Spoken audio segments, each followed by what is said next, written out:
សួស្តីបងប្អូនឥឡូវខ្ញុំមកដាក់មេរៀនអ្នកឆ្នាំឆ្លូវចាអ្នកឆ្នាំឆ្លូវចាអ្នកឆ្នាំឆ្លូវប្រុសខាងលើបងប្អូនចានឹងចាប់ពីខែ5ឡើងទៅពុកម៉ែបងប្អូនចាស្រីចាប់ពីខែដែល5ឡើងទៅដែរចាស្រីពណ៌សប្រុសពណ៌ចាពណ៌មាសចាអញ្ចឹងពុកម៉ែបងប្អូនចារីស័យឆ្នាំឆ្លូវចាមុនខ្ញុំដាក់ឆ្នាំជូតឥឡូវខ្ញុំដាក់ឆ្នាំឆ្លូវចាវីដេអូ2ខ្សែមុនរៀងខុសបន្តិចឯងពុកម៉ែបងប្អូនដោយសារអានឹងខ្ញុំដែលបាញ់ច្រឡំចាពុកម៉ែបងប្អូនចាអញ្ចឹងអ្នកឆ្នាំឆ្លូវចាឆ្នាំឆ្លូវ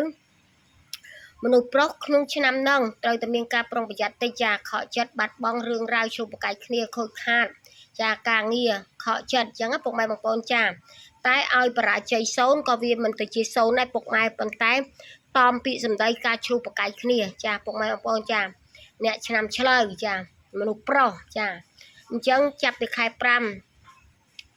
រៀងគ្រាន់បើចាខែ6ខែនិយាយរួមទៅវារៀងចន្លោះមួយខែល្អមួយខែអាក្រក់មួយខែល្អមួយខែអាក្រក់តិចចាអញ្ចឹងពុកម៉ែបងប្អូនប្រយ័ត្នជាងគេការប្រយ័ត្នឈូសទាស់តែគ្នាចាឬក៏ធ្វើឲ្យខូចខាតការងារខូចខាត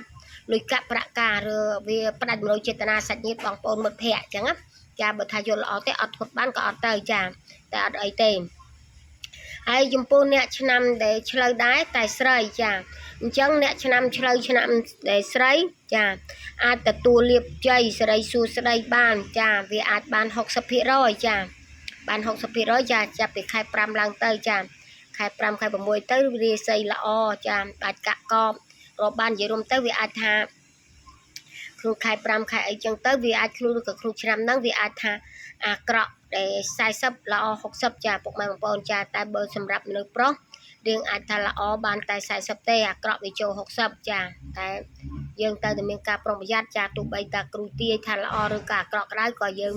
តែយើងមើលស្ថានភាពនិងសុខភាពនិងការងារយើងអញ្ចឹងក៏យើងត្រូវប្រយ័ត្នប្រយែងការតាមពីសម្ដីចាអរគុណច្រើនពុកម៉ែបងប្អូនចា